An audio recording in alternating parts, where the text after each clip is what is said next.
n'iki kizindutse kivugwa mu makuru y'imikino mu makipe nka PRFC, Rayon Sport n'andi atandukanye. Ikaze kuri PBO Entertainment TV. Reka duhere mu ikipe ya PRFC.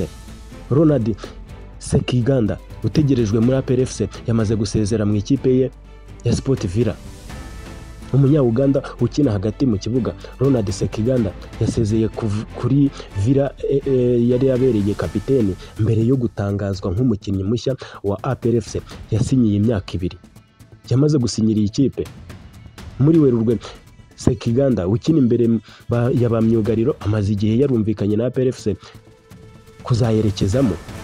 Mu butumwa yanditse kuri uyu wa kane yashimiye ubuyobozi n'abafana ba Villa yakiniraga, avuga ko yahisemo kujya gukomeza gukina ruhago ahandi. Ati gutwara igikombe cya 17 cya shampiyona ya Uganda byari inzozi zibaye impamo kuri nge, kandi nzahora ntewe ishema no kuba umwe mu bari bagize iyo kipe y'amateka.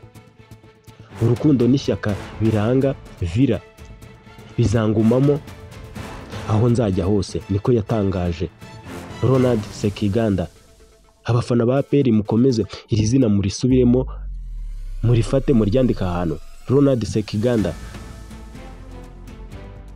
yongeyeho agira ati gufata icyemezo ntibyari byoroshye, ariko nyuma yo kubitekerezaho nitonze ndumva ari cyo gihe cyo kujya kugerageza ahandi amahirwe nkakomeza gukura ibyo nifitemo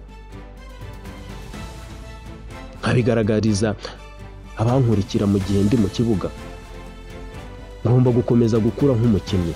Mu mwaka w'imikino urangiye Ronald Sekiganda yatsinze igitego kimwe anatanga imipira 5 yanavuyemo ibitego, mu gihe muri 2023 2024 no kuvuga sezo y'icyo gihe yatsinze ibitego 3 anatanga imipira 6 yavuyemo ibitego ubwo begukanaga igikombe cya shampiyona.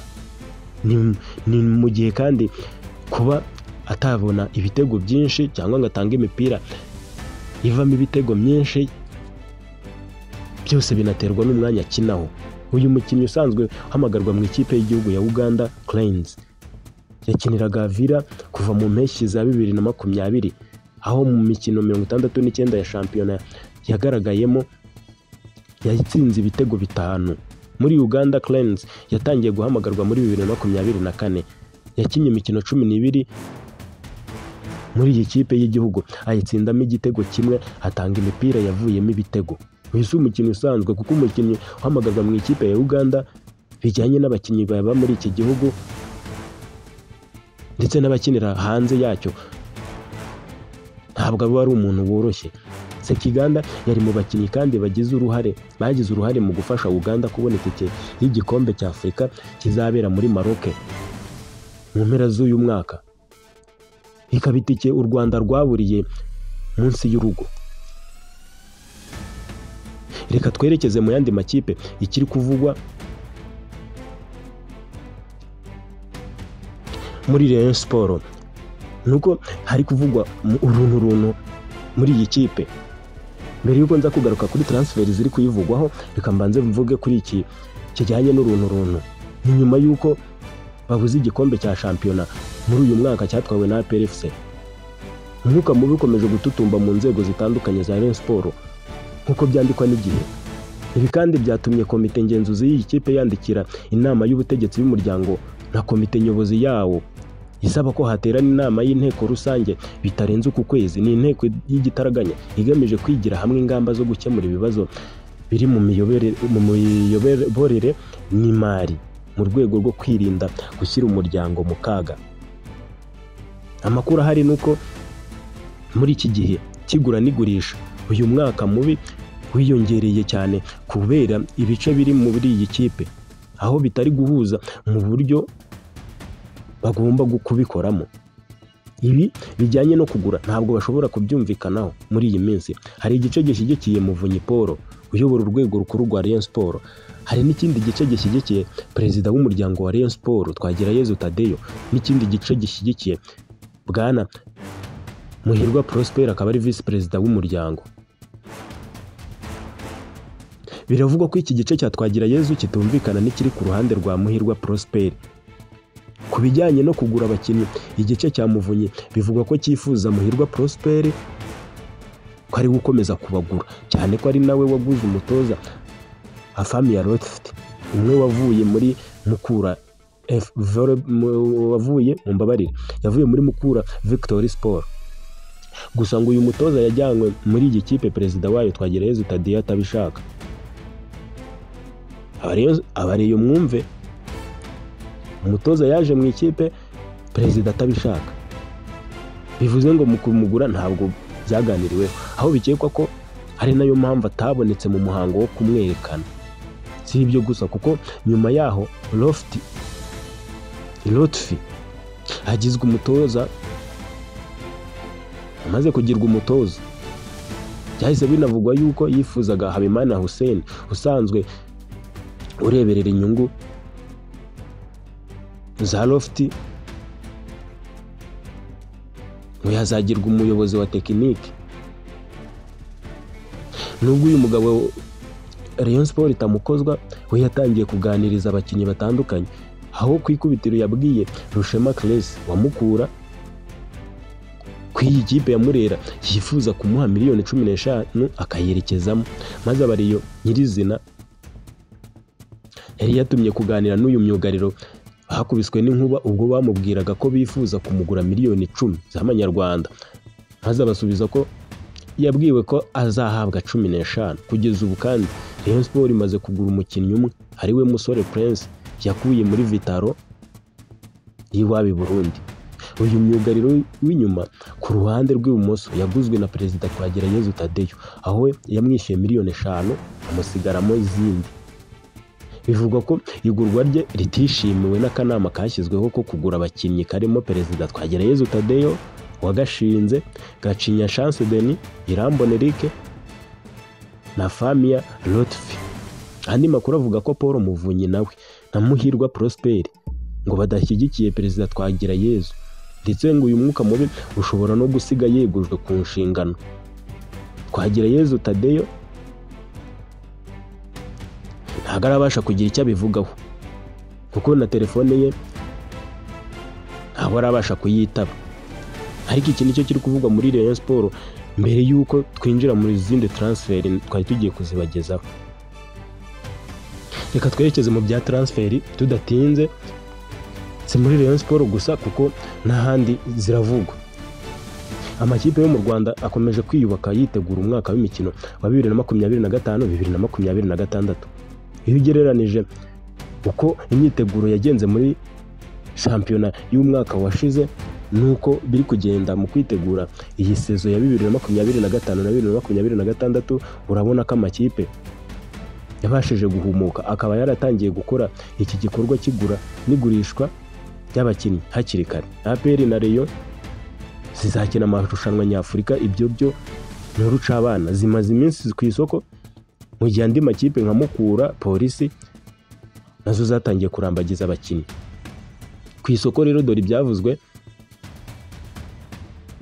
kuri uyu wa kane, cyane cyane nibyo byavuzwe muri rigurisha ry'abakinnyi. Reka duhere kuri Rutayisire Amani uri mu baganiriye na Rayon Sport, myugariro w'ibumoso wa Etincelle FC. Rutayisire Amani nawe ari mu bakinnyi baganiriye n'ubuyobozi bwa Rayon Sport. Nk'uko bitangazwa na Radio SK FM, uyu mukinnyi yashimwe n'ubuyobozi, ariko umutoza Afamia Lotfi akaba ataramwifuzaga, cyane ko amahitamo ye ya mbere y'uyu munya-Uganda,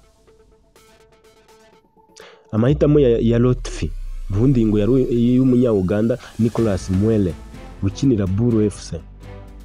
Rutayisire yahita ahanganira umwanya n'umurundi Musore Prince iyi kipe yamaze gusinyisha.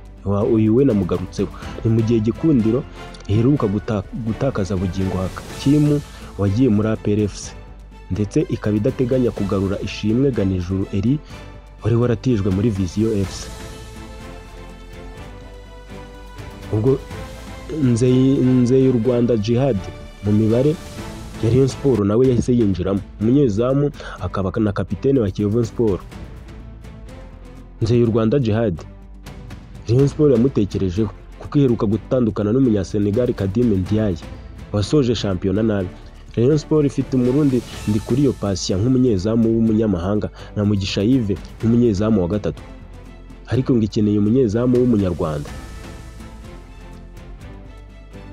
Hari Habineza Fils na Adolphe bakazavamo umunyezamu. Aba bo barerekeza hehe? Mu ikipe ya PRFC. Nicyo kibashije kugaragara mu makuru ajyanye na transfer. Kuri iyi ngingo, iyi radio SKFM yatangaje ko Hakizimana Adolphe uheruka gusesa amasezerano muri AS Kigali na Habineza Fils François ufite amasezerano y'imyaka 2 n'igice muri Bugesera FC hari nabo bazavamo umunyezamu mushya uzakinira PRFC. Iyi kipe yambara umukara n'umweru ikeneye umunyezamu w'umunyarwanda uzahanganira umwanya na Ishimwe Pierre nyuma y'uko umunyekongo Brazzaville Pavel Nzira asoje amasezerano, kandi bikaba bigaragara ko atazongererwa. Ahandi namugarutseho Ronald Sekiganda we ategerejwe muri APRFC. Namugarutseho n'umunya-Uganda wakinaga mu ikipe ya Villa.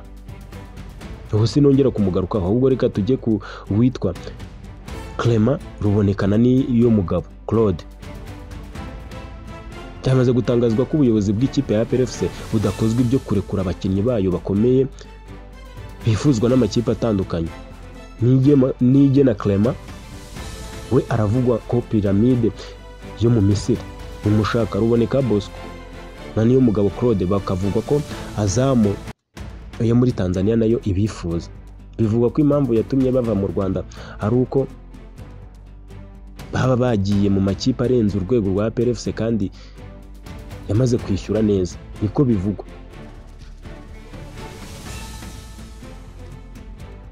Tukiri kandi kuri izi transfer, Serumugo Ali yaganiriye n'ikipe ya PRFC.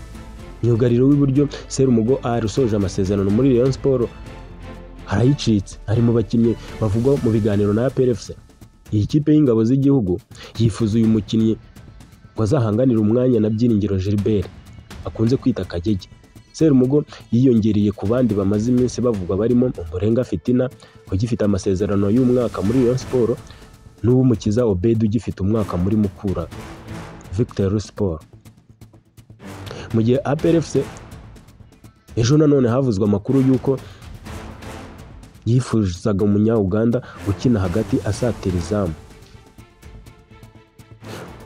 Uwo munya-Uganda yitwa Bogele Moses yatangaje ko Blancare Mulamba ukinira ikipe ya Wakiso Giants yifuzwa cyane na APRFC.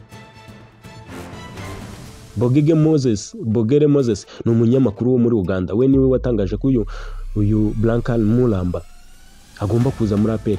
Mulamba akina hagati mu kibuga inyuma ya ba myugariro. Uyu mwanya uri mu yo APR yifuza kongeramo imbaraga, ndetse amakuru ahari nuko hari umunyamahanga ugomba kuwukinamo. Tujye kuwitwa Usabimana Olivier wumvikanye na Rayon Sport, kapiteni w'ikipe ya Marine FC. Ari gusoza amasezerano muri iyi kipe iri mu burengerazuba bw'u Rwanda aho bita muri Brazil. Yamaze kumvikana na Rayon Sport. Amakuru ahari yavuze ko umukinnyi nawe yiteguye kwerekeza muri Gikunda, ariko mu gihe yaba imuhaye amafaranga bavuganye. Usabimana ntakozwa ibyo guhabwa igice cyangwa ngo hagire ayo Rayon Sport musigaramo mbere y'uko kuyikinira. Arabizi neza ko ibyo bijya biteza ibibazo bugereranije n'amakuru yagiye asakara henshi inshuro nyinshi ko Rayon Sport abo yasigayemo amafaranga itigeze bishyura cyangwa se yanabishyuraga nabi. Mukura FC ifite umukinnyi witwa Obed Uwumukiza. Hari amakipe 3 amwifuza. Ubuyobozi bwa Mukura bwavuze ko bumaze kwakira ubusabe bw'amakipe 3 yifuza myugariro w'iburyo Obed Uwumukiza, umukinnyi ugifite amasezerano y'umwaka umwe. Ayo makipe ni Rayon Sport na Polisi n'indi itabashije kumenyekana. APRFC isigaje abakinnyi 5 barimo abanyarwanda 2. Yamaze kugura Bugingo Hakimu, Iraguha Haji, Ngabonziza Pacifique, Sekiganda Ronald, noneho ishobora no kongeramo abakinnyi 3 barimo abanyarwanda 2. Biravugwa ko muri abo bakinnyi harimo umunyezamu twabigarutseho mu kanya. Abanyarwanda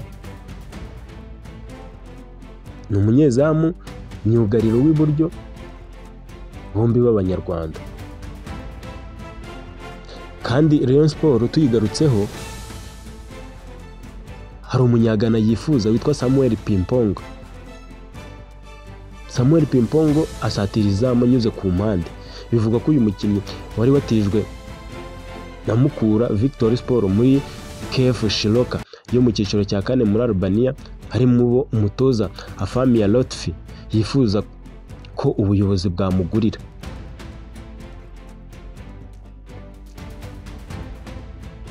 Reka nsoreza aha kuri izi transfer.